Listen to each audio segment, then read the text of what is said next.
Hello, folks. Welcome to Freefall Talk. It's a full crew tonight. Yeah! Woohoo! Yes, it's a very special night as well. Ramen Rattles. We're gonna have to explain Ramen Rattles very quickly to our guest. But yeah, how is everybody? It's been a hot second since all five of us were here. So Awesome. So excited. yeah, we ready for this? Great. Yes. Yeah. Folks, there's going to be like one subject for tonight, so I hope you're ready. It's also going to be very limited on if you've not read The Origins of the Wheel of Time, because we're going to be full Origin spoilers, and by nature of that, full Wheel of Time spoilers. So I hope you're ready for that, as the banner says across the bottom. But yeah. On a scale of 1 to inarticulate, how squee are we all feeling right now? All the squeeze. All the Inarticulate. squeeze. Yes. Squeeze stabs to stastic. Nice. We're all ready to stab? Yeah, we've got that. There we go. I love it. We pull out the 3D printing one. Leia's like, no, I got a legit thing. So It's like, I got a neck. Thank you for the name. I also have the 3D one. okay, great. There we go. So, like, Oh, you got it! I didn't know if you got it or not. I'm so glad. I actually brought it to OgierCon, but just never took it out of I never took either of them out of my suitcase. So Right. What happened at OgierCon that you didn't bring out any stabbies? I mean, there Too was much this excitement. guy in Charleston that we were there to see. Yeah. So kind of got a little wrapped up in that and not the stabby stabs. So Why don't you tell me more about that guy, Rob? Well, why don't we bring that guy on? Why don't we do that? Should we do that? Should we introduce our guests? Totally. Okay. All right, folks. don't know We're if just you're going to get straight into it. We're going to bring our guest on. So I hope you're ready to meet our guest. Tonight's guest is a celebrated author of both military history and incredible fantasy novels. Okay, he's a professor at the Citadel, Secretary General for the United States Commission on Military History. He is a connoisseur of Welsh gin. And as dubbed by the innkeeper last week on the Dusty Wheel, he is who we will now ask all of Wheel of Time questions to. But most importantly of all, he is father to King Ferdinand. Ladies and gentlemen, please welcome to the party, okay, a true Wheel of Time fan and now a Foldy, Professor Michael Livingstons. Yes! Welcome, sir. Where's the dog? King Ferdinand. That is the best introduction I've had yet. Oh, we're so glad. We love him. He's so cute. King Ferdinand is sleeping in the other room. I love His that. Majesty, first of his name. Thank you for having me. This is great. It's honestly a pleasure to have you here, Michael. It's so great. I was very keen to give you a special introduction, but one that you hadn't had before. So I'm glad you're No, enjoying that. I appreciate it. And you have the and, gin. uh, Yes. I appreciate it. We're all drinking a little something tonight, just for you, sir. So We cheers, everybody. all ginned up with just for you. Yep. Cheers. I did not gin up because I was Cheers. concerned that I I would mean, get a little bit too drunk before my part. I have my Usquai in case I need it. So, Nice. I'm ready. I love that. I see you understand our show. Yes, you do. We are indiscriminate Usquai drinkers, so you can call other things Usquai. That's right. Anything can be Usquai. Hey, whatever works. You know what I mean? Whatever you need. This is true. So, how's the past week been for you, Michael? It must have been pretty crazy. Yeah, it's been pretty nuts. I mean, obviously, several of you came to Charleston last week, which I still can't get my head around. Several of my colleagues have been like, what the hell? Did they understand? I remember when you were showing us around your office, and you were like, "Where am I? Why are my colleagues not here to see this?" Yeah. Yeah. So some of them heard about that, and they're like, I'm sorry, people came to see your office." I'm like, yeah, they did. Duh. They don't come to see your do you not have people coming to see your office? Like, I I don't know what From that England? says about the two of us, but That are not students. That are not students. right, that are not students. Yeah. You guys definitely cried less than the students usually do. Wow. We cried a I lot don't know. too. I heard there was a lot of for crying. Different reasons. Yeah. Reasons than the students Y'all cried. didn't cry, did you? Come on now. We got a little like we did walk away and like keep it together. Don't freak out. There was a Uh, lot of yeah, water yeah, wasting right. happening. Yeah, sitting in Yeah, Jordan's well, it was chair amazing. Definitely one of those I- like Yeah, it was incredible. I cannot thank y'all enough for coming out. It was awesome. I'll never forget it. I mean, it was amazing. So thank you. It was a lot of fun, and there was a lot of stashing, is what I'm going to call it. Both Yeah. at the lecture, and then the following night at the book signing as well. So That is damn sexy right there. That is damn sexy. I love that Very Maria's attractive. doing the finger as well, like the finger. Yeah, stash, Maria's so the best. Maria's the best. I mean, that she was like, I get it, and she's like rolling it. I love it. It is great. Yeah. No, you got. I don't know.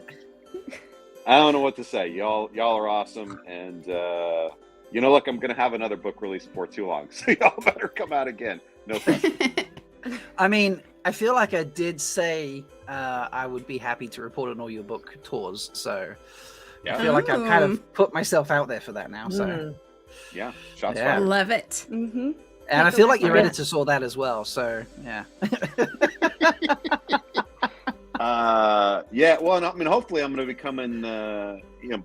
Before too long. I mean, hopefully, I'll be crossing the pond and coming over your way, Mr. Man from Manchester. That would be and, amazing. hang out with some folks over there. Because there's fans over there too. We There don't are. want to forget about y'all. Arm. Yeah, You know what I we mean? we even now have a convention over here and we get together, so we have fun. Yeah, legit, Yeah. man. Malkier talks. Look, and y'all got an awesome edition. The UK edition of the book is gorgeous.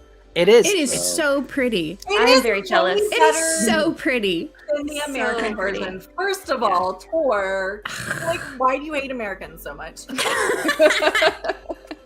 Try just- being from Canada. Just look at those. Look at the difference.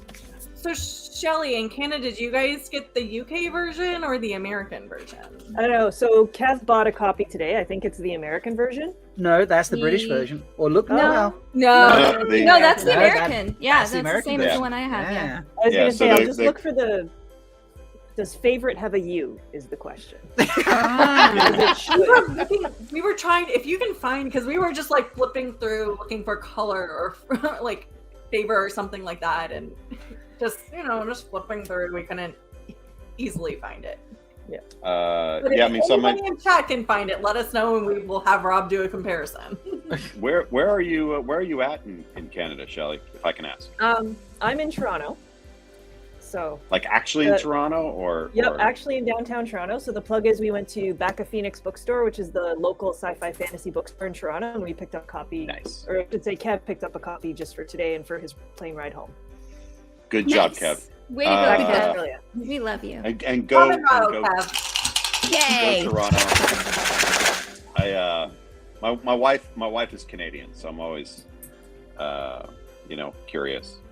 I mean, She's not- I might know her.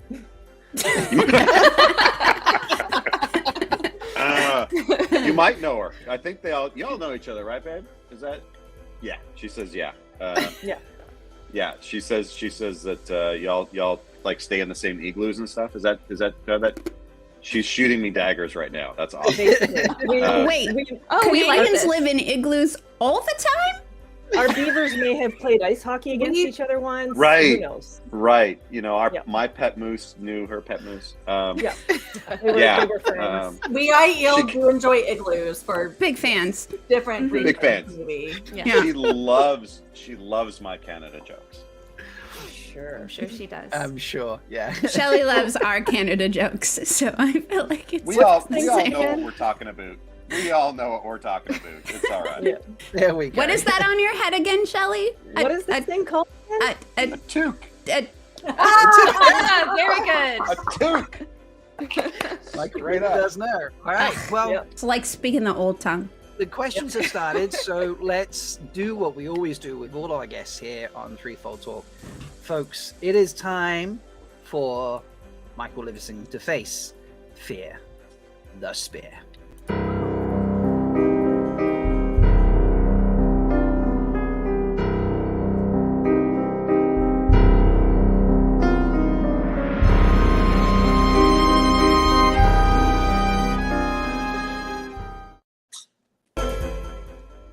Oh wait, Fear the Spear music. There we go.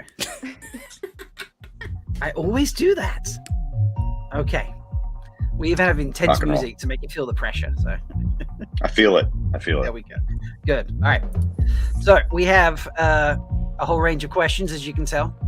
So here you go. Let's see who is first. We are starting off with Bain&Chiad's Inquiry. Oh, Okay. awesome. So Bain&Chiad, Okay. you are up first. All right. Hit We me. would like to know, who in the Wheel of Time would you most like to stabby stab? I mean, can I say the dark one? Because obviously, I mean, you're going to take You want to somebody kill out, the you dark take- one? Yeah. Yeah. Okay. Forget the balance, Rand. Let's like go all light. You know what I mean? No Like, balance. sorry, Okay. pal. You know you want to yeah, I kill mean, my I'm dad. That's like fratricide or patricide. Isn't it if you do it, it's patricide, Mel? Well, he's now my brother, so Would be Okay. fratricide for you and just homicide for us non-dark friends. nah, not a fan. He's Melindhra not a is not human happy. either, so I don't think 1 it'd be point homicide down. Mel's Good like try. worst answer ever. either. It's kind of bad. I don't know. Because the right answer is always Massima. We all know that. He's a Or I'm very- pretty Savannah. sure the right answer is always Tuan in everyone's Savannah estimation. or Savannah. Always or Pat Liza. Swain. Tuan all the Tuan way. is awesome, y'all. Tuan's awesome. Misunderstood. Just look at Mel's face right Melindra's now. just jealous. She's just jealous. Don't worry about Mel. Okay. Right. First one down. Next up. I'd love if Mel's question's next. Mel's question. It is. That's just perfect. Good, Okay. good. All right, Michael, if you were to start a new warrior society, what would their special skill be? New warriors. Within the IEL or just in general? In general, you can interpret it however you want.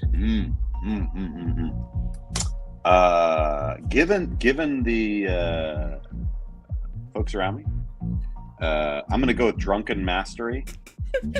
So, let's go for a little bit that martial arts that gets better when you're toasted. How about that? I love it. I love That it. is brilliant. I love it. Sounds great. Much G. Okay, Much you made G. up for that. There's right, some fine. redemption in that answer right there. So I was worried. Thank you. You should be. I love that. Okay, Leigh-A, you are All up. right. So as I was brown ajaing for tonight, there was a phrase I came across in the old tongue. Since you're a cunning linguist, as you proved in the audiobook, do you mind giving us the proper pronunciation for this old tongue phrase?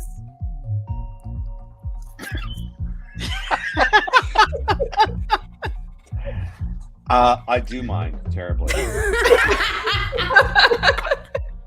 You would fail Fear the Spear to not have to say this? Is that what you're saying? The question was, would I mind? And I'm telling you, I would mind terribly. I You feel like lawyered us. you need to phrase your questions better. All right, so translate this then. I will prove this with you on this, which outranks That's not any your rank that question. you're I gonna saw have. your question on the screen, young lady. I'm taking the privilege of the roof mistress to change my question and say, translate this for Go. me. So, going naive bet army. And in common, it is, if you don't mind. 1 second. It is. There it is. Hey!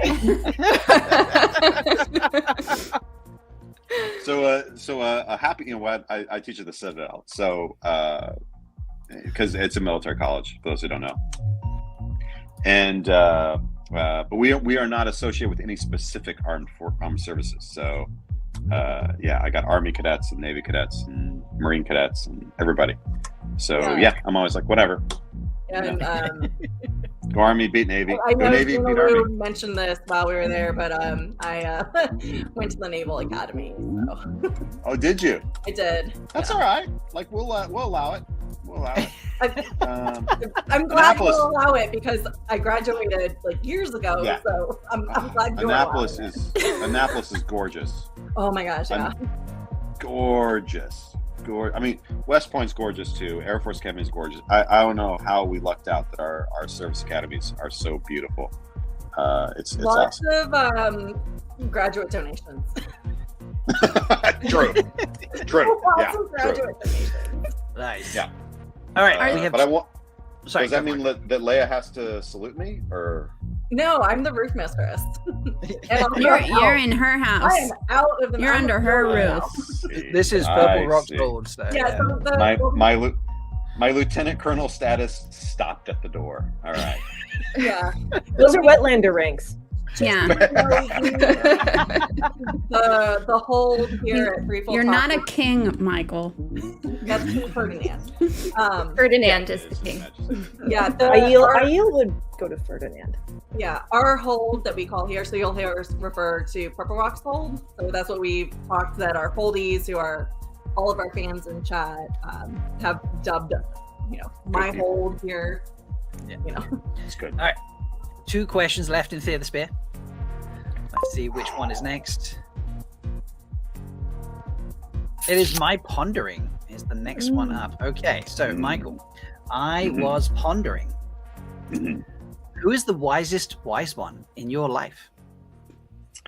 Who is the wisest wise one in my life? I would 100% have to say my wife. Is that because she's listening? I would say that whether she was in the other room or not. Honestly, she is. She's incredible. Really incredible. Yeah. Much G. Totally. Much G. Yeah. No, I'm not trying to like pander to the crowd or whatever. I mean, she's. So. It's not that she's outside my league. Like, she plays a different sport. That's how much better than I am. She is. She's incredible. Yeah. Oh yeah. Oh god. Yeah. Oh So my what god. you're saying is we should have had your wife as a guest instead of you? Yeah, you should have had my wife as a guest instead of me. She knows more than I Our do. mistake. We have she's to- way more awesome than I am.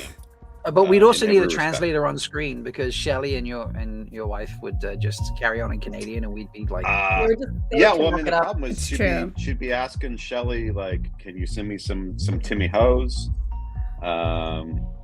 She's missing particular gravies and things. I don't. You can give her my contact info. I got her. You got it. You got her. I got She's her. got you covered, baby. Yeah.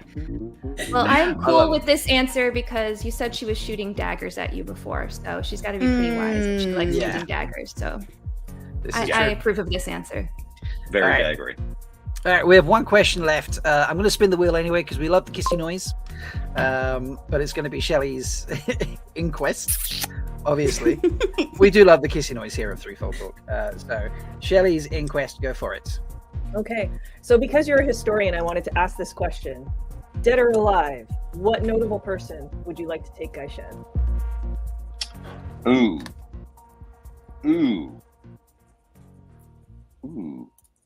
I don't know. I who can only that is. choose one. I mean, if you can say them really quickly, give us a list. But I want to hear the why too. All right. So if I could only choose one, I mean, look. This implies that I've like captured You them. touched or them in something. battle. Yeah, like. Yep. So you want it to be somebody like strong, right? But somebody I could actually potentially take, right? Like the rock that's not happening, We'll give you unlimited power, so we're gonna genie you. Unlimited power. You are temporarily Aiel. Yep. In this situation. Temporarily Aiel. So you have all of the skill sets in order to take someone, Gaishan.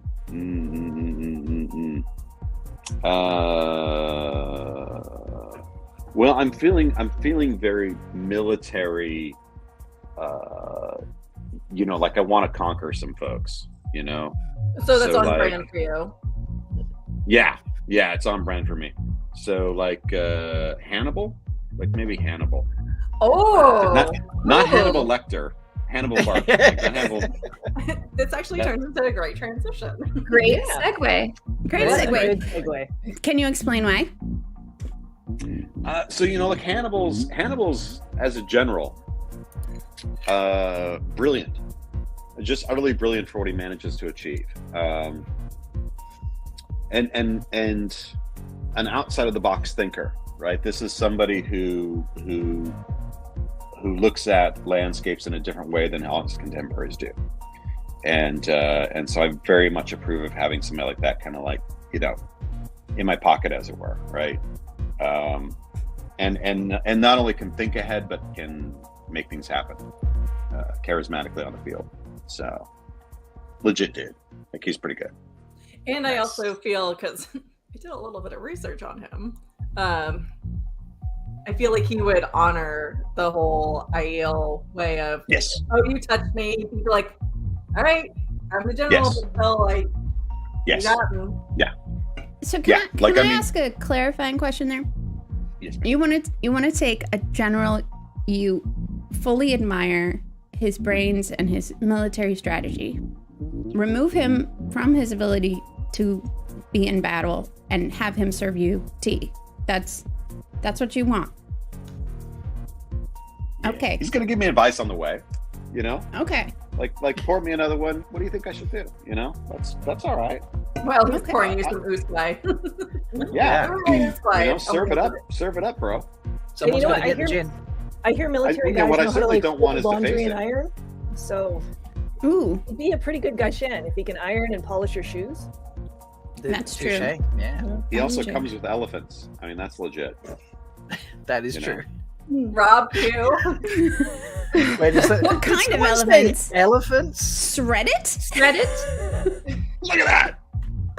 Look at that. That's awesome. Those are way too big of elephants. Too many horses. Were they mini elephants?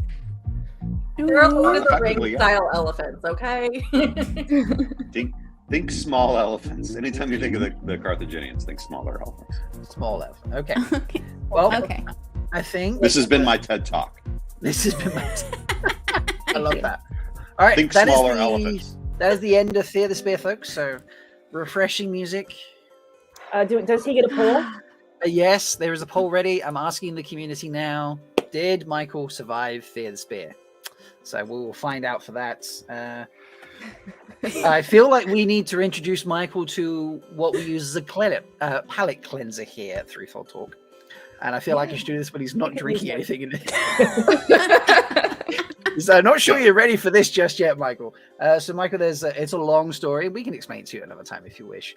Not But right we now. like to Not right use a palate cleanser here at Threefold Talk. And it is something we call butt rock. And here it is, just to bring everyone down from the high tempo of Fear the Spear. Here is your butt rock. I can see him in the background just shaking his head like, what? He's disapproving. Yeah.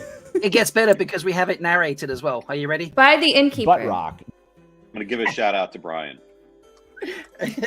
How did you know Brian was involved in this? Look! I don't know. how Have to you tell met this, Brian? but, He doesn't let anybody not know what he's done. I'm kind of a big deal. I mean, Brian is the president of the fan club. So I Yes. feel like Yeah. the president of the person we're fans of talks to that person. This is very true. So, Y'all are killing me. What you doing? Yeah. as Delusions of Grendel says in chat, I am cleansed. So we did guarantee we had questions you'd never been asked before. So True story. True story. Just trying to make your interviews more interesting and diverse. Love it. So we were just talking about Hannibal Lecter and Leigh-A. I'm gonna let you take it away from here because you and Michael have been chatting about a couple of things in the past weekish to bring up on the show. So I'll let you go. All right. So we know battles are one of your things. Being a historian. Yeah, it's a problem I have. Yeah. Yeah, and you've written a couple of books about battles. No big deal. Whatever. I did ask you ahead of time what some of your favorite battles were in the Wheel of Time, and you replied with a couple, two specifically, of your favorite battles in the books. I'd like to deep dive into one of them. I picked this one not just because the show is Aiel based, although that's a little bit of why we picked it.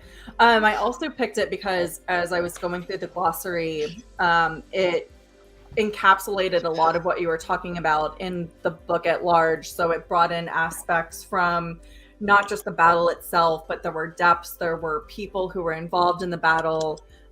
It also included more of the war versus the battle, and the layers and complexities that came into it. So, and I'm not sure exactly how you want to go about it. I did create a little bit of an outline just in case. I only have like this many pages of notes. Wow. And that was limited. So I also have 6 tabs open on my computer. Nerd. Nerd. How many of them are spreadsheets? I did not create a spreadsheet just because that's not how I research. I'm sure if I researched professionally, maybe I would do that. But no, this is how I keep myself organized. Also, I only have one monitor, so spreading things out is not really an option. Anyway, so we are going to, Boldies, be talking about the Blood Snow, or the Battle of the Shining Walls, basically how the Aiel War ended. Yeah. So I will turn it over to you. You don't get to talk about the battles as much. Again, I can help you. I'm ready to pinch it whenever. So is there a way you want to start, or you want me to start?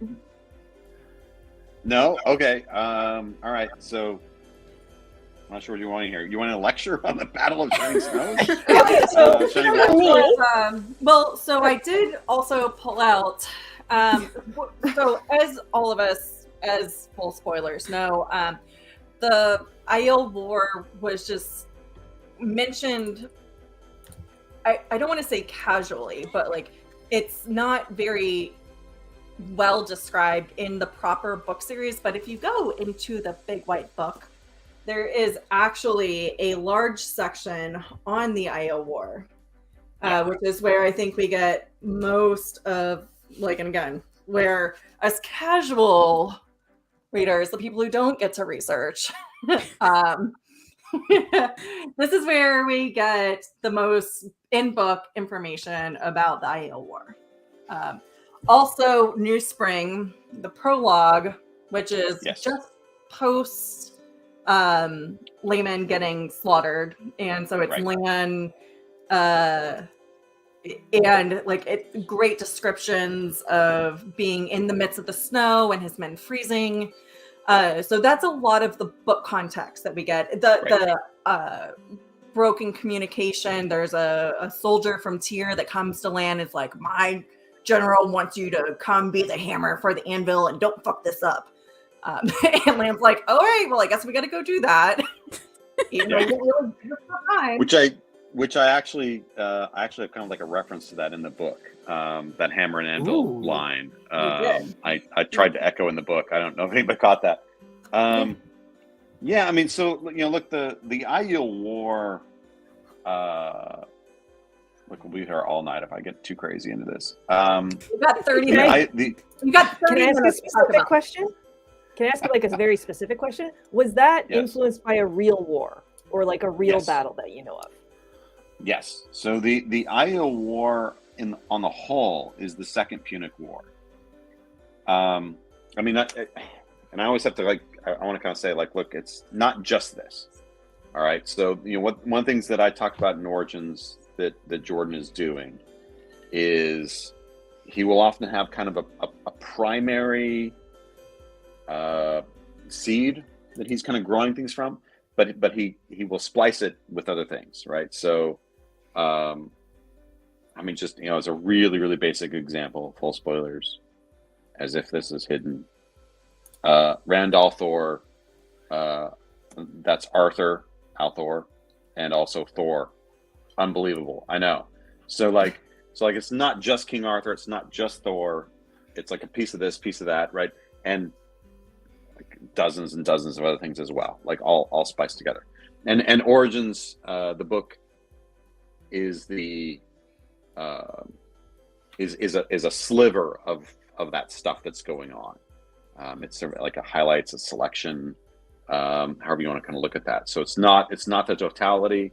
It's not, I've been getting tons of emails now with people like, well, but I think it's also this. Like, good on you. Like, good on you. I'm not denying any of that. I'm not saying that this is the only answer. This is just I'm just trying to show people like what he was also doing, in addition to anything else. So so there are several things that he is combining together in the Aiel War, but the sort of dominant thread is the Second Punic War. So this is Rome versus Carthage. Good times had by, well, actually not very many people. Well, for a while, Hannibal. So actually, Robert, you'll bring up that pre-war graphic that I sent you. This one? Yes. Okay, So, so this is legit. This is legit right here. So you got Carthage is down there on the south. Rome is obviously in red. Like most maps of this has, and this is inevitable. Obviously has lines where everything should really be kind of fuzzy. They didn't have lines on the ground. But you can see that these are the two powers of the Mediterranean, and inevitably they kind of came into conflict. Carthage, you can see, is more or less dead south of Rome, and it's really about control of the Mediterranean here. And Hannibal and the generations before him had taken over much of Iberian Peninsula. When we now think of Spain, that kind of on the map there, that far left stuff. And when it comes to the Second Punic War, Rome and Carthage had sort of established like a kind of like détente, like you're not going to come here, we're not going to go there, everything's cool. And then Rome broke that treaty, as Rome tends to do. So much dough. Oh, yeah, there's probably some hashtag Rome truthers or something in the chat. I don't know. You mean this? Wetlanders. Yeah, like that. Straight up, just like that. They probably cut Just down a like tree that. too. They probably did cut down a tree. And then so this this leads to Hannibal deciding that he's going to lead the at least part of the Carthaginian army into what we now think of as Italy. Italy didn't exist then, but against Rome, and that's really the Second Punic War. And the pieces of this are pretty clearly there, right? You have a people crossing a mountain range that isn't. Rob, will like you thought bring to the be map up, crossed? please? 1 second. This one? Nope. Nope. The bigger Italy one. Oh, the bigger Italy Definitely one. not that All one. right. Okay. Check it out, the Alps. Look at that. Mm. Man, do I want to draw on this screen? My poor students. Yeah. So that's what you really want to think of is like I wanted to send Rob like a whole bunch of stuff with like little. I was like, no, I just don't have time, and also that's too complicated. Too complicated. Yeah. Yeah. So when you think about the Aiel War and Blood Snow, Battle of the Shining Walls, whatever you want to call it, think about the green arrow line from Cartagena in Spain up to Saguntum, across the Ebro River, and all the way through the Alps. And it's those two conflicts there that happen in the north of France. Those are where you really want to be focused on. Especially the second one, which is the Trebia. Those are the major battles that are really behind what Jordan is thinking about. Yeah. Oh, so I'm going to read because I don't want to interrupt you. So I've got a whole bunch of notes. So it's like class again. I love it.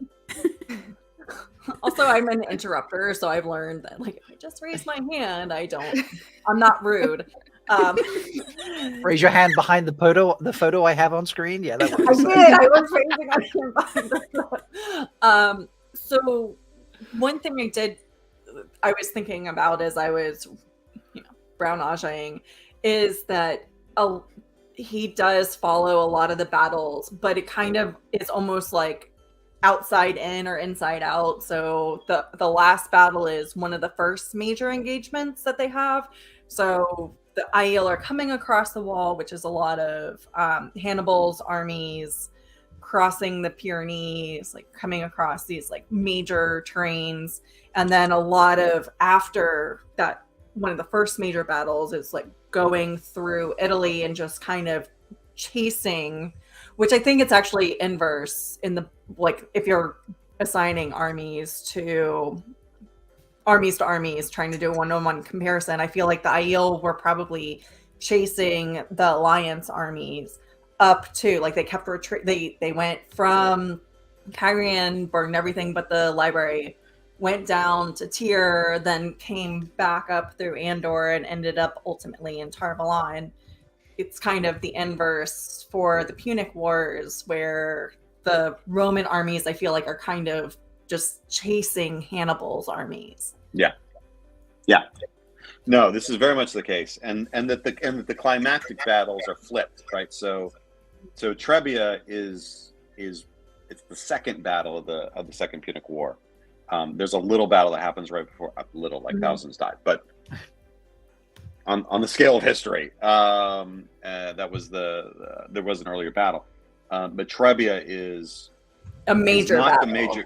That's not the major battle everybody thinks about. The major battle everybody thinks about is the Battle of Cannae, which is where you get in Game of Thrones, Battle of the Bastards. That's that battle where they get encircled and they where they get encircled and pulled in. They're basing that off Cannae. They totally we do have graphics for that. We do. That's Cannae. That's Cannae. Yeah, that's Cannae. It's a weird map of Cannae. That's probably off Wikipedia. I found better ones, but they just had copyrights on them, and I didn't feel comfortable using them. So. Right. Yeah. So I mean, the real trick there is actually in the upper left corner, that second phase and third phase.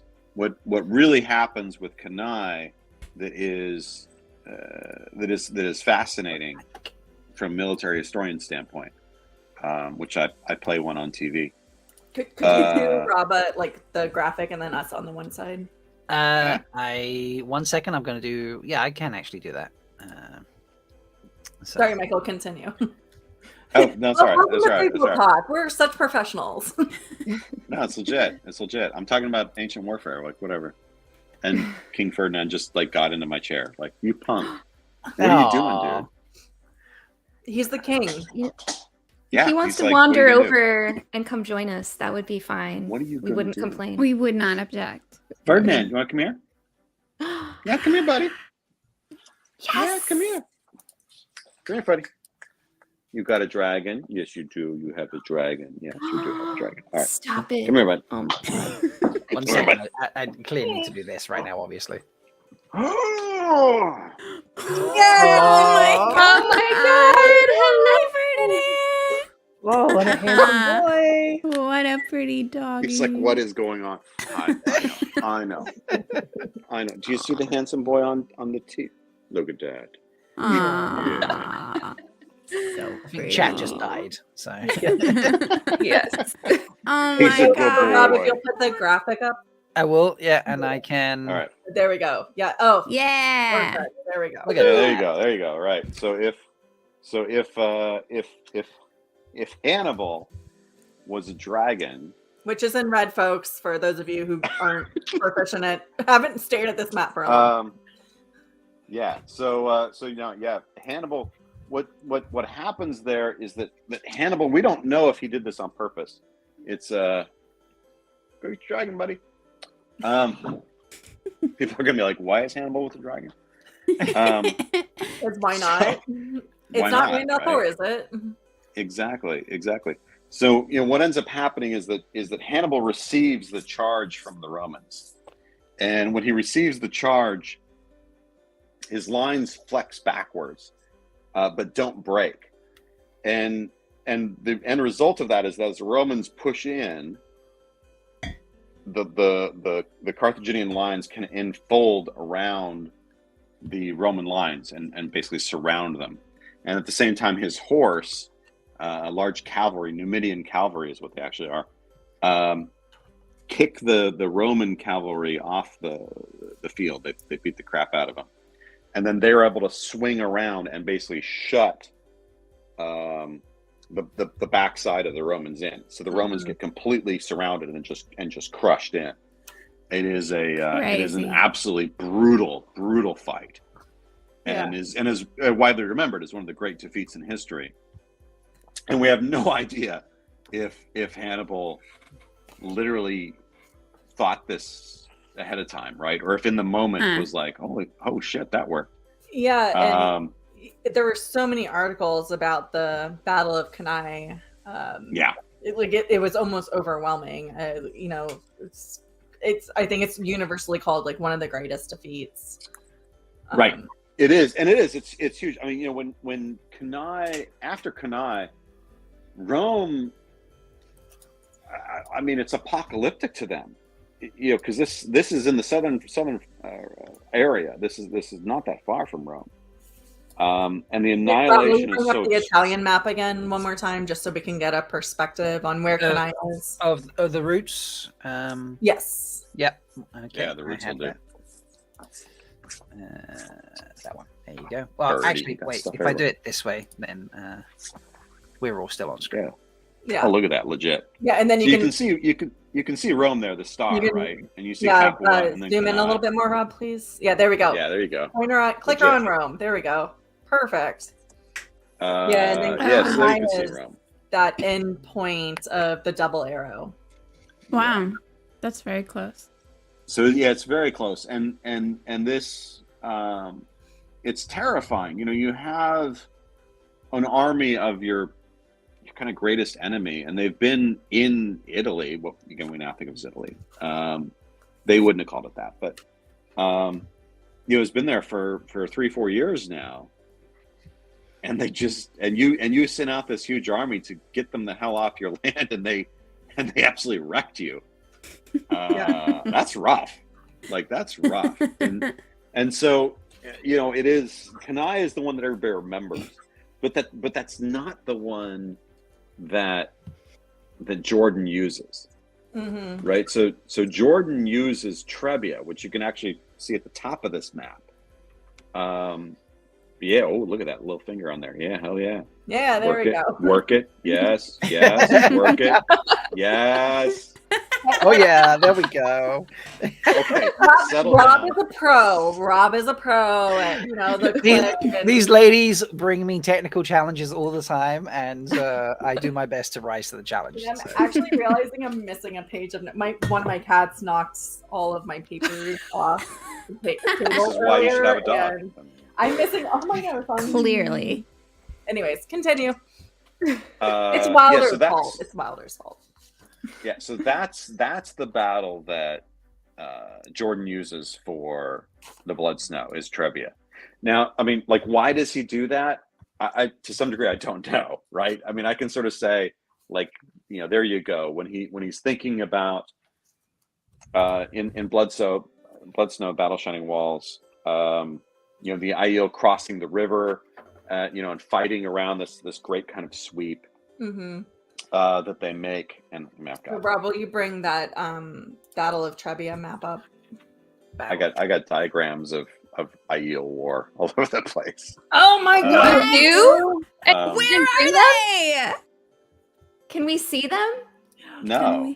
Ah. That's actually one of the questions that I had, because one of the unfortunately it only loaded as a web page. It didn't load as a graphic, but actually there was a couple of like both the Kenai and Trebia. There was this military. So West Point cartographer from the history department had way better graphics, but they just didn't load up properly. So that's too bad. I know it was so frustrating.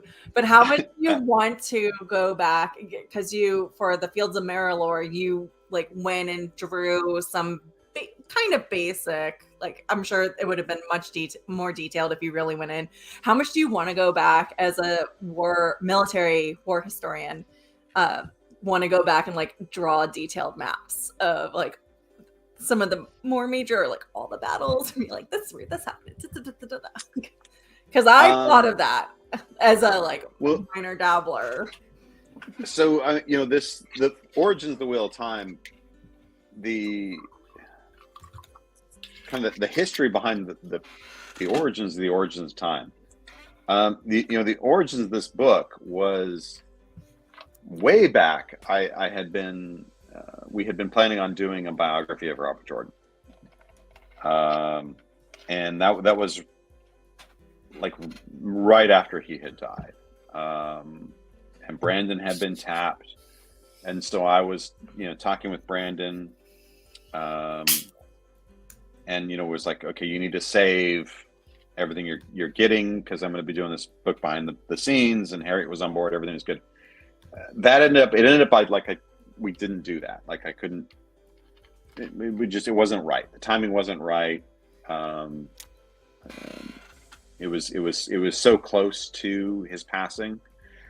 It was just a difficult time. So kind of set that aside, and then my then agent, Paul Stevens, who had previously actually been the senior editor at Tor and been the kind of point man for Wheel of Time stuff, in a conversation, he just said, you should write a book on the battles of the Wheel of Time. Just write a book on the battles.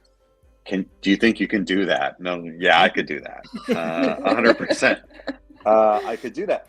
But I was like, that's not the book I want to write. The book I want to write is, and then that's what we get is Origins of the Wheel of Time. So yeah, I could do something like that. And it would be interesting because it would be fun to. What I thought would be cool to do is to basically make a military history of the Wheel of Time, like just treating it like real battles. You know what I mean? Like yes, like the Battle of Gettysburg, right? And you see all the little diagrams that we all make or whatever. Like just to do the same thing for Battle of Malden, the Battle of Blood Snow, whatever. Yeah. Does that mean we get to do reenactments? Is that what this means? Because I'm all about that. You're all about that. Straight I up. mean, normally I would often narrate, but Michael, your voice is incredible. I've listened to the audiobook and I'm Agreed. Oh, you're too kind. No, seriously. I dabble in narrating. I would love to narrate books for a living. Michael Kramer and Kate Redding are like heroes of mine. But I've listened to you in the audiobook as well, and I'm just like, yeah, I got a long way to go. Like a long way to go. It was my first try, so thank you. Yeah. Wow, well done. One of the reasons I researched the battle maps for the historical events is because I know it took multiple military history classes at I'm going to say the academy. Yeah, you have obviously we're the best, and it's the only academy. Anyways, but just reading through, even in as Jordan writes, and he writes so well, it's just like, where the fuck was that? Like, and then they moved, and then it shifted, and it would be. I just as I'm reading through it, every time I'm just like, I just want a map. Like, I just want a map to see where they are and where they're going and where things are happening. Anyways, we're slightly tangenting. Yeah. We only have 8 more minutes before we need to switch to our next section. So I do want to get to your point is well taken. I mean, it's he does a good job at writing battles. A lot of writers do not. And part of the reason that he does do a pretty good job is that he understands the military history. Much of his library was devoted to this subject, and it was a huge love of his. And which was tremendously useful for me, because I'm like, well, I feel like we have this in common, right? I mean, obviously he's Jordan, I'm not. I don't want to imply otherwise. But yeah, it made a difference, to see. I know that these are the wells that he would go to, in trying to create a battle. Mm-hmm. Whether that's the Battle of Blood Snow or the Battle of Doom Ice Wells, this is the kind of stuff he's gonna jump into. Absolutely. And this is what he's gonna start splicing into it, right? So, the Battle of Blood Snow, right? So it's the Battle of Trebia, but it's also like the Battle of Ager Sanguinis. Ooh, and I did have questions about that. So So I did not mention that in Origins of the Wheel of Time. That's not. You've done it, and I do have questions about the other battle that you mentioned, the Battle of Marathon. But just real quick, because I'm going to summarize it in a non-historian, because I feel like you're going to wax and wane for way more than the 6 more minutes that we have. So the Battle of Ager Sanguinis, which is actually Latin for the Field of Blood. This was a battle that happened during the Crusades. So the ruler of Aleppo, who was Ilghazi, I don't know if I'm pronouncing that correctly. So which is basically close enough for IEL work. Yeah. Thank you. So we of IRL world events, we all know where Aleppo is. There was it's during the Crusades. Roger of Salerno was the leader of the Crusaders. The Muslim team was besieging it. I was read it through really quickly because I checked my email really late. So this is last minute research. Basically, what happened was everything started going well for the Crusaders, and then it went to shit really fast. Only 2 knights survived. The leader of the Crusaders, Roger of Salerno, was killed by a sword. Sorry, ladies. I know the S word is sacrosanct. Yeah, we don't like that. Was a sword in the face at the foot of a great jeweled cross. So I was just you mentioned this in the email. I was I really want to know which part of this that he was it the name? Was it the fact that Roger got killed? Yeah, so I think he takes 2 things from it. I mean, this is not by no means the only battle where the head dude gets whacked. There's plenty of battles where the head dude gets whacked. So that's not necessarily a thing. But when he's thinking about Blood Snow, the Field of Blood is a fairly well-known battle in medieval military circles, and Ager Sanguinis, as one does. This is a battle that is a slaughter. I mean, it really is a slaughter. The Muslim forces, the guy who is Roger Salerno basically takes position in a middle of a valley, with very few ways in and out, because he's a moron, because he's a crusader. Which sounds like the Kyrianen and the tier leaders and White Cloaks. Yeah. Anybody on a horse. Generally, anyone on a horse. Moron. Not the Borderlanders. The Borderlanders were just we're just here to make sure things don't. We're trying to do our thing, bro. And he's an idiot. And so the Muslims surround him. He actually tries to break out. He just slaughter him because he doesn't have anywhere to go because he's an idiot. It's kind of like trying to take position between Tarval and Dragonmount. What are you, a moron? And I guess that's what I had lots of questions about how you think that, because again, the IEL are, I'm assuming, chasing the Alliance forces up Yes. the Aranin, right? Yes.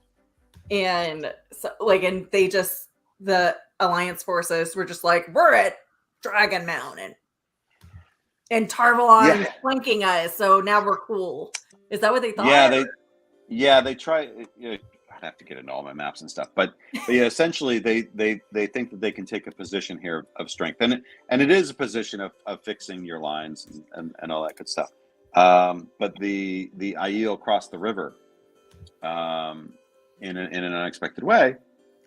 So Rob, and are able to destroy them. The Trebia maps again. Bring that back up 1 second. Yeah. Which is also, again, it's kind of, this one. Maps are kind of an inversing of what happened. Right. So the Romans are the ones that are, ironically, one of the generals of, I think the main general of the Battle of Trebia, as I, flip through my notes. Sempronius was known as a tempered hothead. Yeah, he's a easily douche. beguiled And so cross, which is So he gets the Carthaginians sucker him into charging across that little river, and in doing so, his forces are tired out. They're cold, obviously. And this battle was in December. Yeah, so. It's a snowy day, and it was remembered for all the blood on the snow. And the Romans end up getting really, really wiped out bad. Some of them actually make it back to Placentia, but most of them do not. And it's a beautiful tactical battle in terms of what Hannibal achieves here. It's really amazing. But in terms of what, to go back to Jordan, when we look at his historical, the seeds he's using from, it's never a direct retelling, right?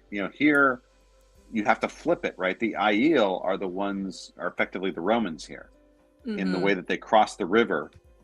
And you would think about Rome, which is actually to the south of this position, is akin to Tarvalon. Now, obviously, the distances are changed, right? And also the sides have changed. So, it's almost like saying, well, okay, I know in history it went this way, and it was really dramatic. Wouldn't it be even more dramatic if it went the other way, right? Yeah. Wouldn't that be wild? And if I spliced into it, the Battle of Ager Sanguinis, right? So I could build into that. And if I also spliced in a little bit of Battle of Marathon, and if I also I know we're about to run over our time on this segment, so I did have questions about that. You only mentioned that very casually in your glossary, and I am a casual guy. Yeah, and I was trying to figure out, because you alluded to the fact that it was about, let me pull up because I want to get the correct verbiage. Tabs. I don't have tabs like Pavara had. Pavara had epic tabs, but I do have tabs. So you said the rotation of the command among allied nations in this culminating engagement of the Aiel War, for instance, comes not from Trebia, but from stories about the far earlier Battle of Marathon. So, yes. And I tried to figure out, were you talking about the Aiel as being rotating? Initially I thought it was a negative thing based off of New Spring. So, in the alliance, in the last alliance, the command is being rotated. Who's in charge of the alliance is being rotated. The same thing is said to have taken place before the Battle of Marathon, that among the Greeks, they were rotating kind of who's in charge of the Greek army, right? Against, in that case, the Persians. So this is one where Jordan flipped it on its head, and it. I mean, he hasn't really flipped on. He's just taken that idea. He recognized, like, oh, that's kind of cool. Because the Greeks did it well, and they won that battle. Yes, they did. They did. Yeah. So in that respect, it's flipped. Did not. In yes, that respect, and again, going back to New Spring, where the Tyrian soldier comes up and is like, "Come be the hammer to the anvil." Right. And lands like, you better and you better fucking be there. And Lan's like, I guess we're just going to be there. You're like, wake everyone up. Yeah. So this, again, it's like, don't think of what he's doing as being like an exact rewriting. It's not, Rand al'Thor is not an exact rewriting of King Arthur. It's not that. If you're like, that's what it is, and I have the answers, no, you do not. So the same thing for this history stuff. Is he using bits of this battle? Yes. Does that mean you can look up a map of the Battle of Trebia and be like, voila, I know what happened at the Battle of Blood Snow? Hell no. You cannot. He's taking bits and pieces of these things and like combining them to make a new thing and to make a really freaking awesome thing in my thought. Yeah. So any last thoughts on Blood Snow before we move on to our next segment? What's that? Any last thoughts on the Blood Snow before we move on to our next segment? We could talk about this, I'm sure, for like hours. It's but we don't have hours. It's literally my favorite battle in the whole series. Ours too. I mean, yeah. Speaking of the crowd. Hey, Rob, where's the cloak? The cloak? It's hard. And then the 10. The Shai 10. Oh, yeah. Oh yeah, we made so when we want to rate things, we don't use them a lot actually. We should use them more. But we made these. You might appreciate this, Michael. So when we think things are when we want to rate them out of 10, we have some rating gifts. Here's the 10 out of 10. Oh. Straight up. Yes. And I loved that sequence, by the way, in the show. It's one of my favorite sequences in the entire show. Good. So good. The best. It's they boogered some other stuff, but that is amazing. And I mean, this battle is my favorite battle, but like obviously it's not really in the books, right? Like this is a battle that we don't actually get. I think we would have gotten, but we didn't, obviously, and that sucks. Because it's my favorite battle that he didn't write. Well, Yeah. Again, there is a lot of detail in the Big White Book. He wrote it, but he wrote it in a different way. Yeah. Well, but also but it's a lot about the Aiel War, and the stuff about Blood Snows really only a paragraph, and then it talks like there's 2 paragraphs dedicated to how cool the Aiel are as they like makeshift escape after they kill Layman. So Only 2? I know, right? I mean, there's only so much that you can put on. All right, I'm gonna hop in. I'm sorry, go for it, Michael. I was gonna say there's a historical thing to that too, but you can look it up. I love that. I want to be conscious of Michael's time tonight. So we're gonna folks, I hope you've enjoyed the battle discussion. All I can say is track Michael down at some point in his travels. He's going to be at JordanCon. He's going to be at WhatCon. So I'm sure you'll be able to bend his ear a little bit about battles. I'm sure Leigh-A will when she sees him in person. Yeah, again. well, I was going to say, like, if you want to do random battle segments, I'm sure Rob would. I mean, if you want to come back and talk, like, just lecture us about battles and debate stuff and have maps and stuff. Not on Threefold Talk separately. Like, I'm happy to pinch it. So I'm sure we could get, like, other. Have your people call my people. Ideas. We are right here. I'm an ideas person. But I know that Shelly and Mel and Bain&Chiad in the background have been very quick about collating some questions and some quick fire stuff. So Bain&Chiad, Shelly, I don't know who wants to sort of take charge of that. Shelly, you want to go for it?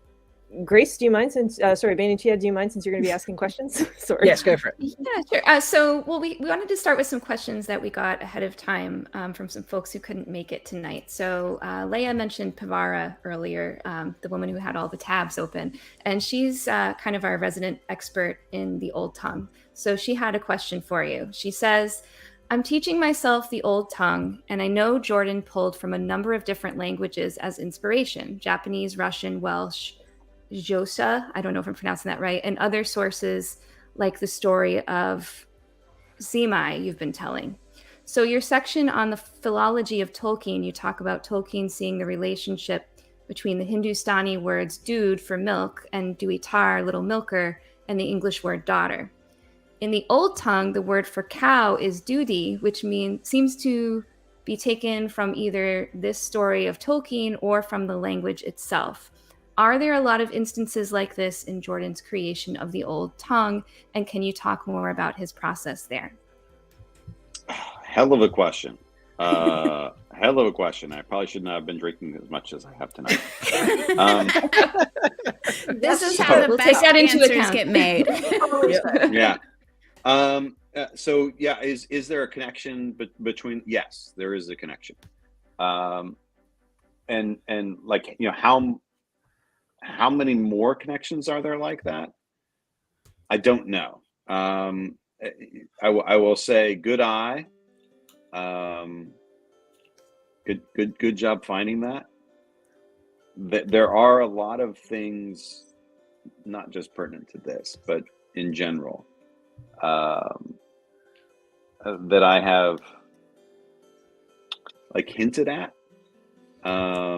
within the book, like sort of, you know, like you can put together an origins and find out some other stuff, which was fun, and I felt like kind of necessary because I know you all. Yes, thank you. And you, yeah. I mean, like, look, honestly, I'm one of you. So yeah, is there more of that? Yes.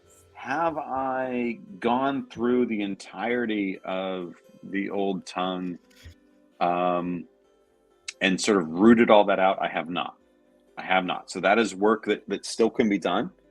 And if you want to go forth and do it, like, Well, Pavar is your girl on that. Yeah, do it. I will say some of the Old Tongue stuff does not, near as I can tell anyway, have any linguistic bearing. It's just that sounds cool.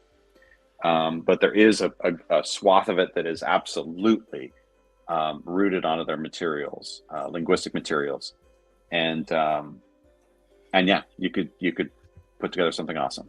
So go for it. Awesome. Love that. Awesome. So Glenn the Geeky Hippie asked, I want to know if the Jen Aiel just came from the stove, or could the pacifistic Jain Indians have had any influence, or is that a neat coincidence? All right, so here I'm gonna go back to something I said earlier, which is there's not an exclusivity to what Jordan is using, right? So where did he get Jen Aiel from? He got it from the stove. Like that's where he got it. I mean, which Jen I think is Air kind of stoves are pretty fantastic. So I hear I can't afford one, but if I sell enough copies as Jordan did, I'm gonna get one. you heard it here first. Yeah. Go You hear buy that, some folks? books. 90 million Yes. copies of Origins. Go. Go. Get Michael a Jen Air stove. Yes. So only 90 million to go. Nice. All right. No, it must So be you're- more. No, it must be less than that right now, surely. So you're saying there's a chance? If you write 14 Yeah, so- more books, yes. So yeah, I mean, like that's where the word comes from. You know, can it also have connective tissues to other things? Yes, 100%. Does it? Yes, 100%. Do I want to be on record as saying it's X, Y, or Z for Shelly? That's for you, Z and not Z. And me. And Rob. And Rob. I got you. Well, yeah, and I guess Rob. Yeah, in the UK, Yeah. sure, right. Bosh. Weirdos. All you Commonwealth people. It's so- Zulu. It's Zulu, first of all. and Zulu for the Zulu crowd. for the military. I know the phonetic alphabet. Yes. Yeah, I mean, so you know, I try to be really careful now because everybody's like I'm somehow now what comes out of my mouth is perceived as canon, and I'm deeply affrighted of what that means. So with great But- power comes great responsibility, is what you're saying? Yeah, and I'm Spider-Man. Exactly. straight up. Believe it. Is that your Marvel character? Is- I would not be Spider-Man. No, not that flexible. Yeah, no. I wish I was even a tenth as flexible as Spider-Man. Yeah. Seriously, like, Not that. We all And I associate with characters, and we don't necessarily have their attributes, but. And I would not look as good as Tom Holland does when he wears a leather. a special Yeah. onesie. In the Yeah. Dancing in the Rain by Rihanna. Yeah, Oh Yeah. my god! Umbrella. Yes. Umbrella. look, The best. I'm Just. yeah It'd be I'm so good. no. If you guys haven't seen this, go watch I love this segue What's it right called? now. It's like lip sync battle. Lip It's lip Sync sync battle. Yeah, Just look up Lip Sync Battle Tom Holland, and you will get amazingness It's right there. Iconic. It is so good. All right. Yeah. So we, All right, we next have one question. more pre-fan Yes. question. One Yeah. more pre-fan question. Uno, who is in Sweden, I think, right? Yes. Who Mhm. couldn't be here Yeah. because of time, Yeah. asked, what is your favorite fictional battle in literature? Fictional battle in literature. Oh, man, that is a really tough question. Right now, it's probably, it actually is honestly probably Blood Snow, because it's so much on my mind right now. If I kind of step back from that, in terms of fictional battles, I grew up on Tolkien. Like, that was like, cut my teeth on Tolkien, and the Battle of Helm's Deep struck me so well. Mhm. And his interplay of fortification and troop movement and stuff, like, it's, yeah, I'm a fan of Helm's Deep. I like Helm's Deep a lot. Yeah. I mean, again, in all honesty, right now it's Blood Snow. I'm not just saying that because y'all, but yeah, if I had to take that off the table, I appreciate the pandering. Now what I'm thinking of is in the movie of just having a bolt camera with Legolas's moves, and then maybe even Gimli's moves when they're doing their like number counting thing. Yeah. I want to see a combination of that. I think it'd be hilarious. Yeah. yeah. So hashtag not my Legolas. That's fair. That's totally fair. Ooh. Yeah. All right. Yeah. That's All totally right. fair. A I true respect that. originalist here. Yeah. I respect that completely. Yeah. Not my. That is my Gimli, though. By God, but that's. What about your Aragon? Is that your Aragon? I don't even Oh want to my know his God. answer because it's yes. Oh my God! Yeah. Okay. All right. Cool. We're all Oh my Good, God. good. That's, All right. that's look. That is my just about everybody, but not my Legolas. Fair. Okay. All right, so we've got some questions from us. Mel, I know you had a lot of really great ones. Do you want to start with yours? Okay. Sure. Okay. I'm gonna dive into this one because it blew my mind. So you talked about the Wheel of Time not being, circuitous, but being all things all at once, and specifically on page 59 of The Axle and the Wheel, Tolkien and Jordan, you said that indeed a simultaneity of time is about the only way to make sense of the magic of balefire in Jordan's novels. So I literally stopped and my brain like blanked for a minute, because what that is saying is if balefire is affecting the simultaneity of time, it's not only erasing a person's past and a person's present, but also a portion of a person's future. So are there examples of how that was applied in the books that you found, and or how would we explore that further if all of those things existed all at once, and therefore he was erasing part of a person's future? How would that play out in the story? Is there a way that we can see that?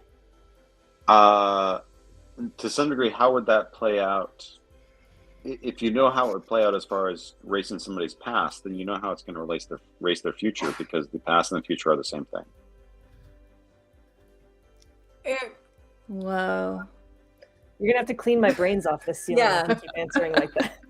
How are the past and the future the same thing? I love We're time getting travel like discussions. So this is Einstein great. metaphysics here. So you're 'Cause- saying that the past that it erases, the actions of the past that it erases are the same as the actions of the future that it erases. Is that what you're saying? Okay, like I want to be careful. I'm not Jordan.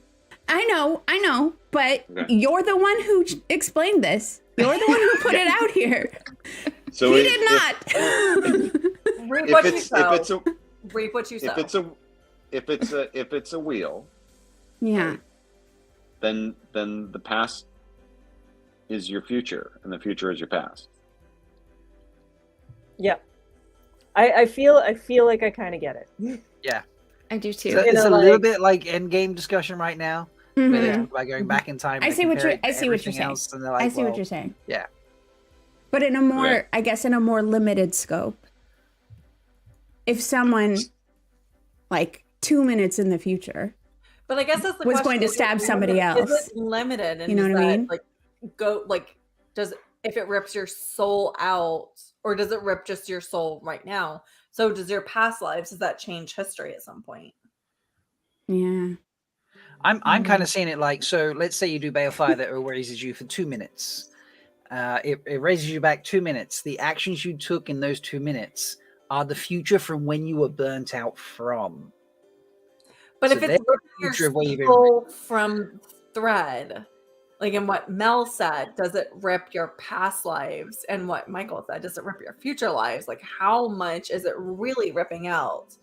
And this, we might need to put this in the parking lot. Yeah, I was gonna say, I This feel like might be this a is for podcast. us to discuss later on. Yeah. I just wanted some Michael weigh in because my brain broke and I needed some help. So if you I don't think we helped you. I appreciate a trajectory given. How about that? I think he made it worse. I think Michael made it worse. I love it. I love it when you make things worse. It's great. Hashtag sorry not sorry.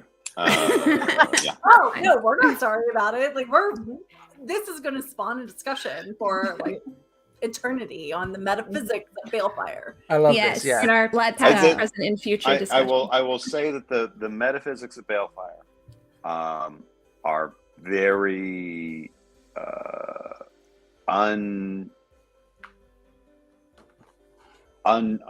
unexamined by most people,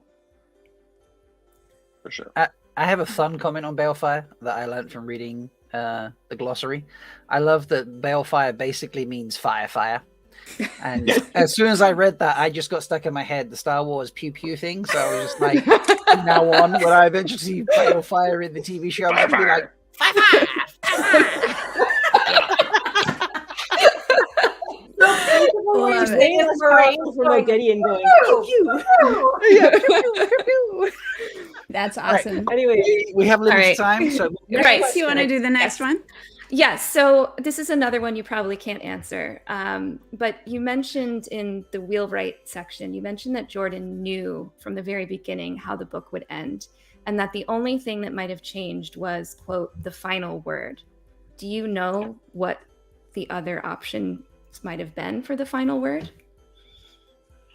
No, we don't know the totality options. That's a great question.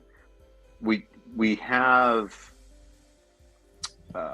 because the notes, and right there's the public notes, and then there's another sort of another tranche of materials.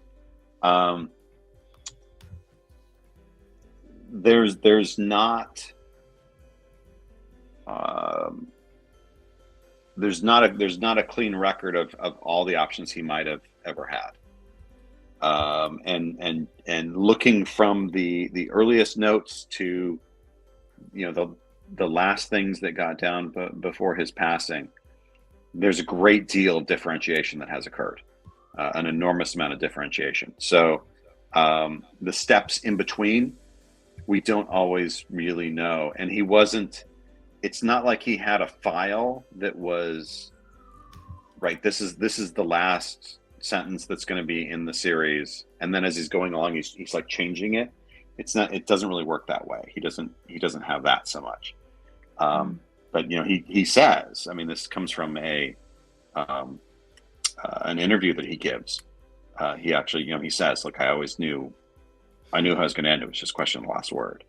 And then obviously we get what we get, and what we get is from him. Love that. So he never really said what the last word could have been, other than what it ended up being.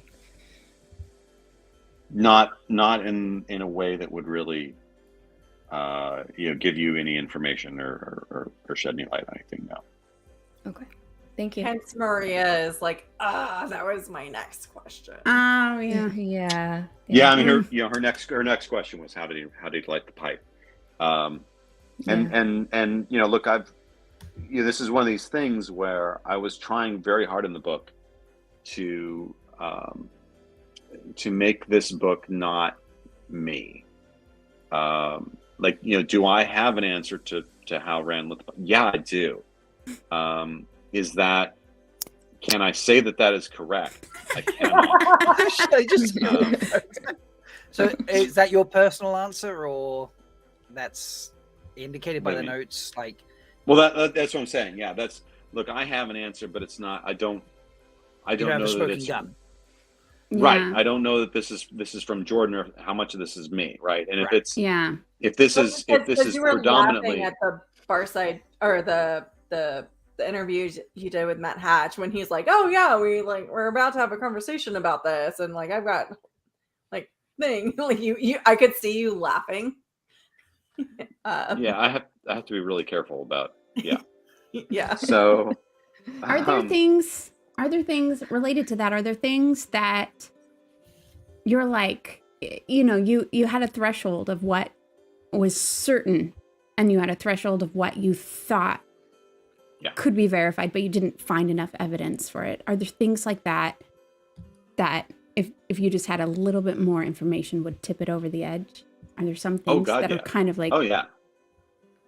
tons of stuff, right? Yeah. Tons of stuff. And but again, that was sort of a thing that I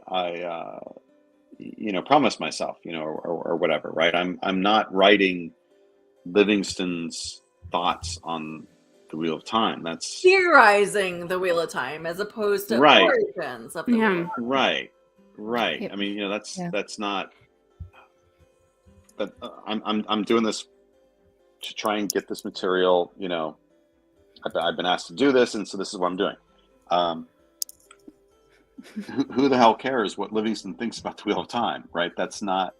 But put your hands down. No, but I mean, in the way that we it's a care rhetorical about... question, children. It's a rhetorical question. No, I'm just saying, in the way that we care about what all fans think about it, right?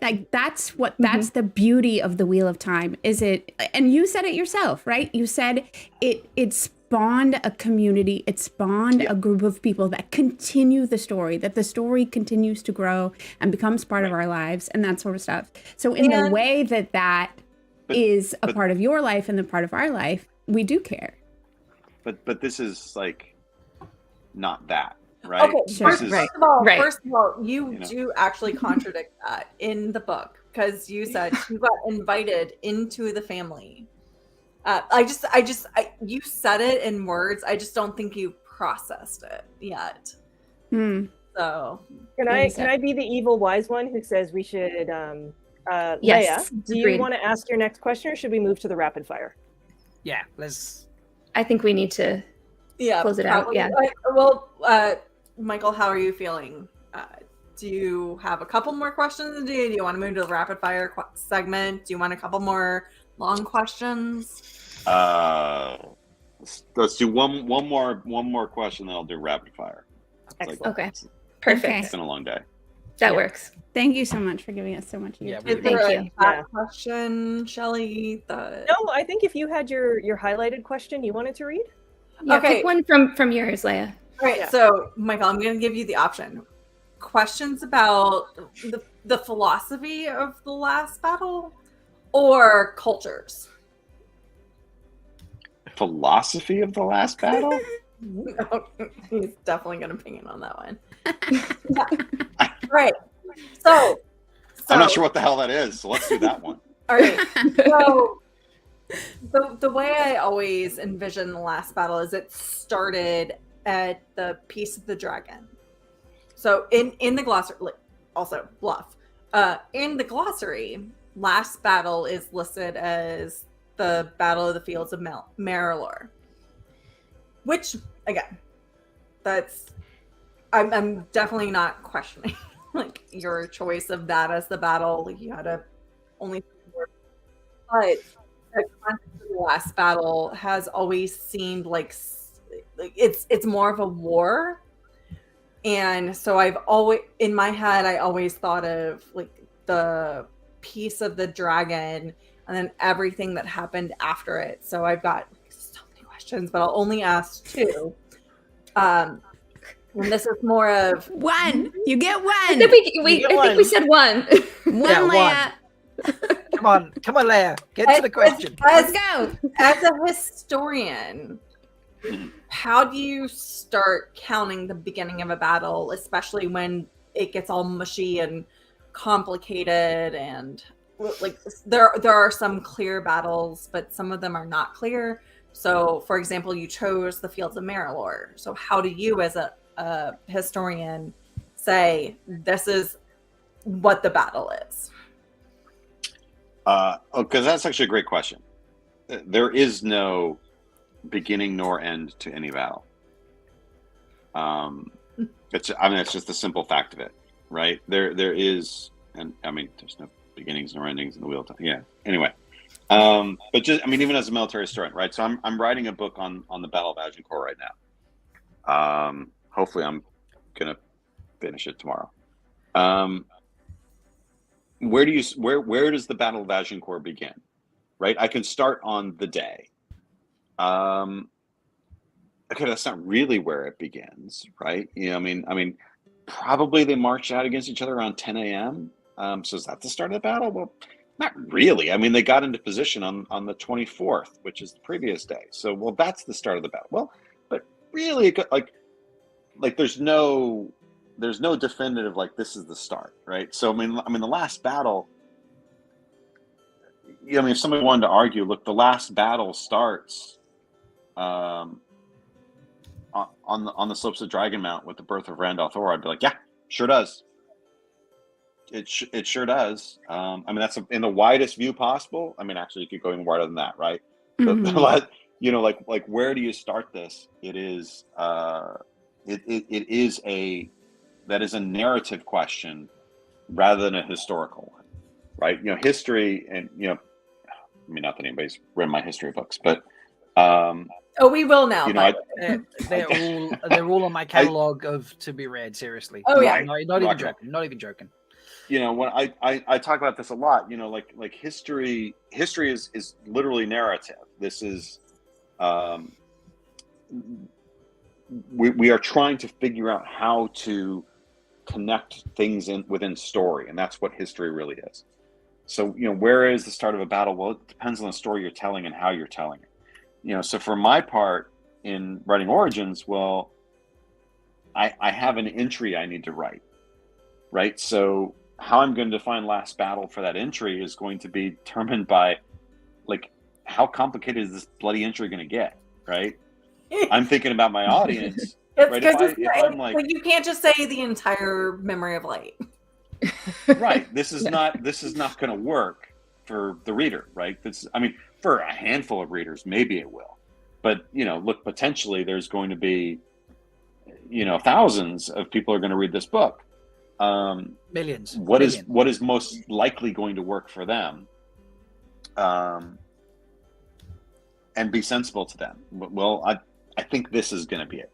Now, I mean, it could be that I've totally messed that up, right? You know, that I have, you know, after thinking about it, I made this call on defining the last battle as this sequence of events because I thought that would work best for the entry and for accessibility to my audience.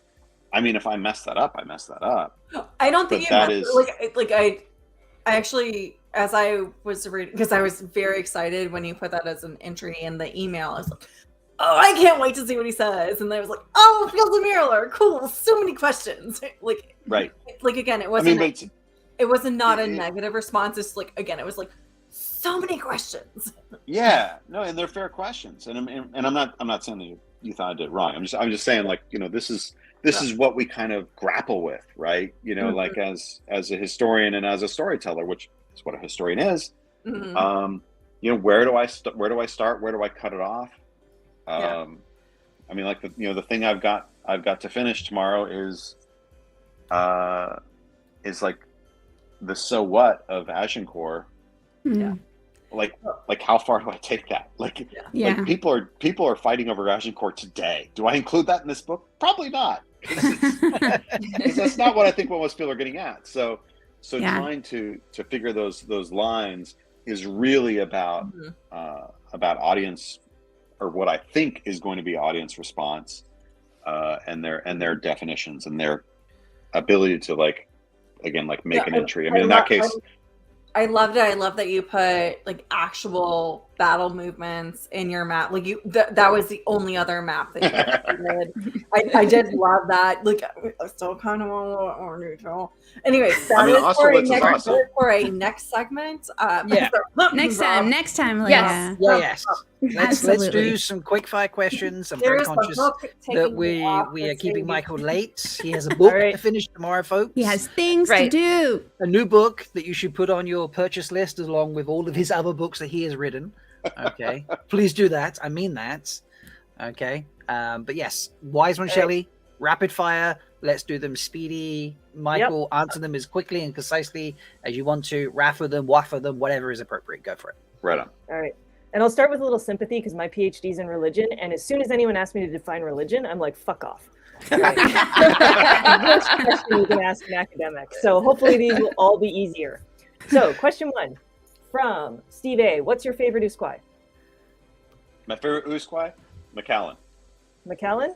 Okay. A particular year? I usually buy the 12 because it's the one I can afford. Gotcha. Good choice. Have you seen the September 1st, 2007 transcripts and or listened to the tape? Of what? I don't know. Of his, Robert Jordan. The day where he was very clear. Yeah. We have those. Yeah. Okay. Best book if we want to learn more about Welsh mythology. Ooh.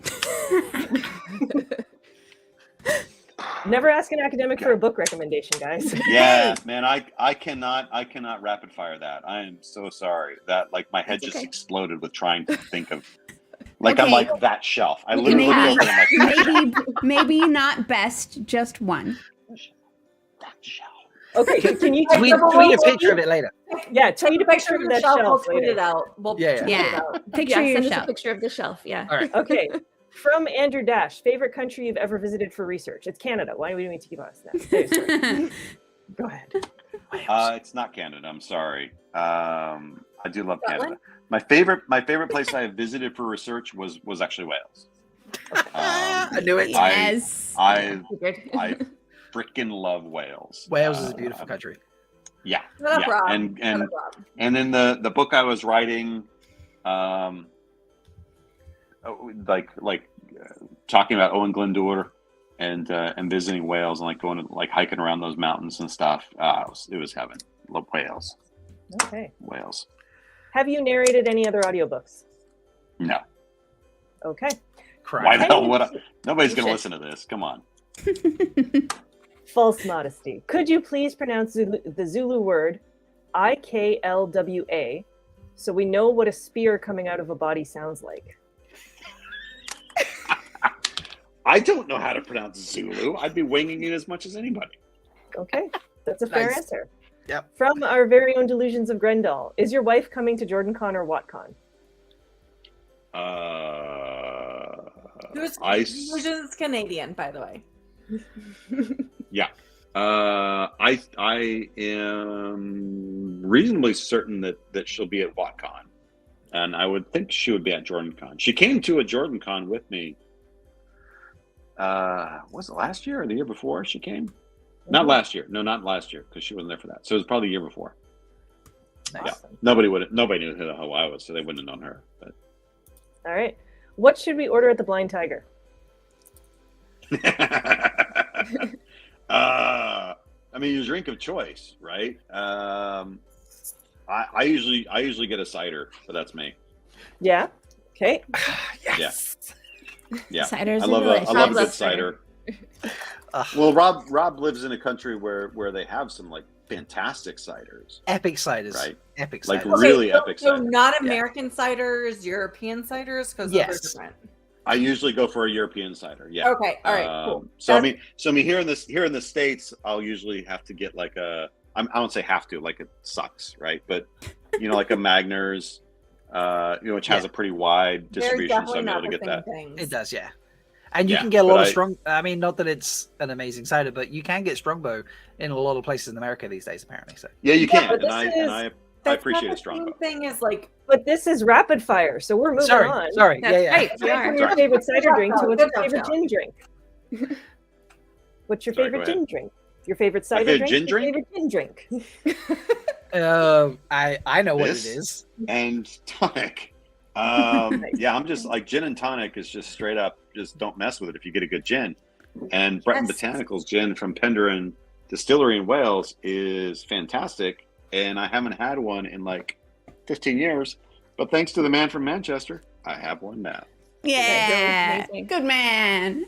Excellent. Melindhra. Ew. Melindhra, did you know she was trouble when she walked in, just based on her name? I feel like it was more than the name that gave it away. Gotcha. Another question from our very own Uno. Do you trim your own mustache? It depends on the day. Yeah. Everyone, I try to. I'll try to, and then sometimes somebody is like, no, I gotta fix that. I cannot do it anymore. I gotta It's good fix it. Preferred wise Wise ones. Wise Yeah, one. the wise one. The wise one is like, It's I gotta a- fix that. It's a little known wise one duty. Yeah. What drink pairs best with reading Origins? Oh man! So I did a takeover of Tor's Instagram, and I paired Eye of the World with a fine wine. I think I actually used a bottle of Cote d'Aron. Oh my God! Look at that! How the hell did you have We that came ready prepared. We Yeah. were prepared. We love God the almighty. takeover. Oh, so it was the Chateauneuf de Pape that I've got. Oh God, that's a good bottle. I looked at it Yeah. closely. I was like, that is a good choice. I'm very, Shout out to Bob, very actually, jealous. Fancy Of schmancy. course, y'all looked. Yeah, I we mean, did. for Origins of Wheel Time, I would probably go with an old fashioned because that's my favorite drink of all time. Ooh, good choice, good choice. I Love yeah, it. I like Love that, it. yeah. How do you think Lord Weiraman would feel to know he was named after something as common as a fish trap?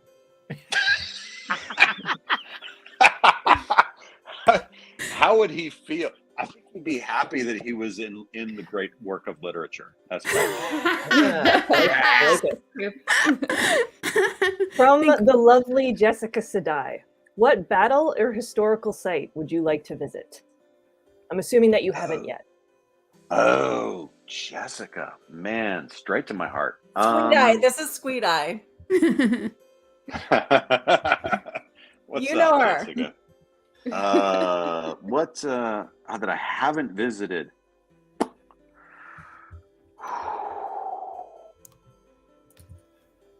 I have not been to the site of the Battle of Nájera, which is in Spain. It's in northern Spain, and I've studied. I've written about it. I haven't published it, and part of the reason I haven't published it is because I haven't been there. And again, if you read my history books, I'm very much a battle is its ground. You can't understand a battle without understanding terrain, and anybody who tries to say otherwise is a moron. So I haven't published that piece, and so I'd really like to visit that so I can publish it. Gotcha. Okay, we're Squeed Eye coming. has passed on death by squee. I'm sorry, Jessica. You can come back to us. Come back to us, please. We're wrapping up. We've got 4 left. Okay, cool. From Delusions of Grendel. Be very careful with your answer, sir. Would you consider shaving your mustache live for charity? Be very careful. Oh my God. Be sure, to quote Shauna McGuire. Be sure. She's a lawyer. It would depend very much. on the charity and the money I thought I could get for it. So I'd pretty much do anything. Great Rob, would answer. you like to plug What a Holiday right now?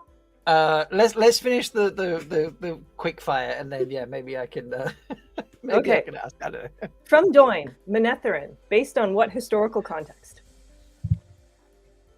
What? Manetheren, based on what historical context? I don't understand the question. Okay. I'm sorry. Doyne, I'm sorry. I'm going to try and rephrase your question. If you could summarize what real world nuggets Jordan used for Manetheren, like, what would they be? Like, where did Manetheren come from? Yeah. Oh, I got you. I don't. With apologies, I don't want to say because I don't have a smoking gun on that. I have You have theories, I have some but thoughts, but I feel like that's more Livingston than Jordan, gotcha. if you know what I mean. Sorry, Totally I fair. apologize. No need That's to fine. apologize. We told you Raffos, Waffos, all fair answers. Whatever you need to. Yeah, Mhm. exactly. Yep. Or just Um, don't fucking know. yep. From our Chief Foldy, who's your favorite walk character and why is it Nynaeve? I added that last part. No, it's Perrin. It's got to be Perrin. Perrin, It's come Karen. on. He's already said okay. it's Karen. Yeah, I've already said this in other interviews, and I continue to stand by what I previously said. I'm hashtag Team Parent. Okay. And have been since the beginning. Oh, look at that! That's a beautiful. A man from Manchester has a good. I'm drinking out of a whiskey after dark glass. Nothing wrong with that. So yeah, I love Perrin. Always have. I don't know why I liked Perrin as a young man. I suspect it was probably something I tended to be kind of the largest person around, and I'm very worried about. You are not a tiny person. Like, I can definitely. Nice thing to say. Having met you in person. I'm getting and painful flashbacks being- of when I talked about actually, RJ's chair right now. Well, I could say this as being as like an IL height as a woman. Like, I definitely was like, I could probably still take him, maybe. I try. Moving on. Very. Quick fire. Yes. Quick Oh, fire. quick Fire. fire. One more. We can do this. One more. We can do this. Yeah, one. Last question. Perrin's my boy. Perrin's my boy. All right. I mean, you're allowed a couple wrong answers. That's fine. From Uno, do you enjoy watching historical films? And which is the best portrayed historical battle, and the worst portrayed historical battle? Oh, bloody hell. Do I enjoy watching historical films? Yes. Sometimes I need a bottle. Okay. What's the best historical battle? I don't know. They mostly suck. What's the worst one? It's gotta be the Battle of Stirling Bridge in Braveheart that has neither a That's river how I knew you were nor a gonna say bridge. Braveheart. And they're wearing the kilts the wrong way, and like What? literally everything about that. I love that. Yeah, no one ever notices that, and I'm just like, hey, that's not how they wear Yeah, them. And that's just Scottish, you probably wouldn't know. I don't know how the kilts are supposed to be worn. All right. Oh So my we God. have Thank one you last, so much. one last Thank rapid you. fire question from someone pulling the partner privileges. If you had one unanswered question, you could ask RJ. What would you be? So, what's the one question that kept you up at night writing this book? That's probably Okay, a good one to end so on. it is a good. It is. I'm going to tell you that I can't tell you what the question is, but I can allude to it. There is, and those of you who came to Charles and heard me say this, there is a tranche of stuff that I am quite certain he was using materials for, and I could not figure it out. He stumped me, and if I could, if I had the man here, I would be like, can you give me a clue? Can you just? I don't need an answer. Like, I can just, for God's sake, please just give me a hint, because it is driving me insane. And look, I turned in this book a long time ago. It's still driving me insane. So that would be what it would be. Okay. Put me out of my misery. Amazing. Yeah. Nice. Thank you. You did great on that round, and we really That's amazing. appreciate it. Thank you We've, so much. we've definitely kept you longer than we initially said, so I very much appreciate that, Michael. I want to throw up this fun picture here when we talked about battles. I want to clarify, that is, if you're not sure who the man on the bottom right is, that is Brian, the president of the Michael Livingstone fan club. Also appreciating A Knight's Tale. Oh, and he was on last week's episode. He was on last week. Yes, yes. that's where that came Yes. from. Yeah, that's where that came from. Oh God. Did he do an okay job? Did Brian do well? Not as He was good as great. you. Not as good as you. This is true. Oh, but You should- he totally pitched. Actually, he wasn't talking the books. He was pitching you. So He did. He did that. He did. And- He Did a did. good job He as the did. president. yeah, He did. we He's a are very good going president. to go read your fantasy. He's like, it's Rome, but with way better background. So like the True story. HBO movie. I do not Well, pay way that better. man, but I feel like maybe I should. I feel like maybe I should start paying Brian. No, he's just look. I mean, it's he's just smart and he has good taste. He does. I mean, This is true. Well, he What also do we- made me super nervous about like talking to you because he's like, oh my gosh, Michael has disproved so many theories about like, and he went on ad nauseum about like these several instances. I was like, all right, so I was like gonna talk to him about battles, but now like I'm going to like flip maps and like talk about like he made Yeah. me, it was all up in my head because I was like, best Oh. historian in the entire world. I love that. Speaking, Well, speaking of what being I'm the best hearing is you don't historian, think that anymore. That makes me sad. aw. But I mean, we all love and respect you. Yes, So thank you. where can we find you? What should we know about you? What's the track down Michael Livingston, read his thoughts, hear his stuff? Or podcast that you have. Yeah, so my website's michaellivingston.com. Shockingly. It's in the description, folks. Oh, legit. So Yeah. down there. Yeah, I mean, until Twitter burns down, so that may be until tomorrow. We'll see. I know, Um, right? I'm medieval guy on Twitter. I'm Livingston PhD on Instagram. I do not understand how Instagram works. Feel that. I Feel just that. I just don't get it. I don't know. So, but I'm on there. And yeah, I mean, there's a podcast that I do with a colleague of mine, Kelly DeVries, which is called Bow and Blade. That's fun. It's just us like sitting around was talking shit. at all the things at OHIRCon and constantly was making comments. So I was like, oh, I'll make sure that he keeps humble. Was he? Kelly was great. Yeah. Oh, Yeah, it was awesome. he was stabbing back the entire time. It was amazing. Oh, Kelly's a great friend, and yes, he will keep me humble. So what's it He called? has a again? mission. That's it's called Bow and Blade, the podcast. Yeah. I don't really get any money from it, so No, whatever. but what we discussed there. We just discussed medieval battles. So like every day is like, or every episode is what are we talking about? I think our next episode is going to be on Milvian Bridge, for Constantine the Great fans out there. I'm going to start that because I didn't realize it was solely about battles, and you have piqued a lot of my interest with today's discussion. It's just stupid fun. And then every 5 episodes we do a Q&A. So like people that have a question about medieval anything. Oh my god! Email or live chat. Yep, we like to do this. So, all right, I'm very conscious of how long we've gone now. Michael has a book to finish tomorrow, so seriously And to appreciate teach. your time, Michael. Thank you God, so I much. gotta You have teach to in the morning. teach. Oh my god, I really appreciate your time. This is amazing, folks. Michael will be at JordanCon. He'll be at WhatCon. If he's ever in the UK in September, I'm going to beg him to come to Malkier, obviously.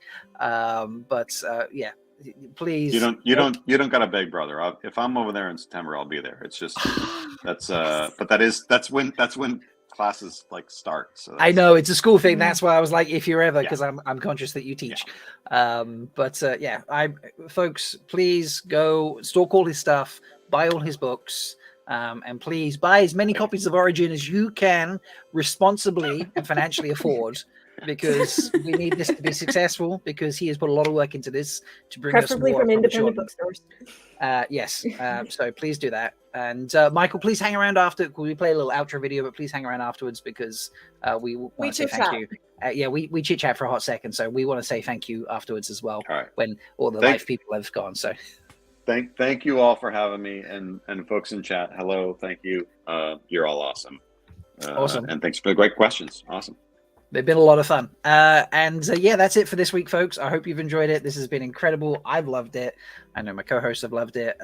So yeah, until next time, folks, may you always find love, water, and shade. So bye. Bye.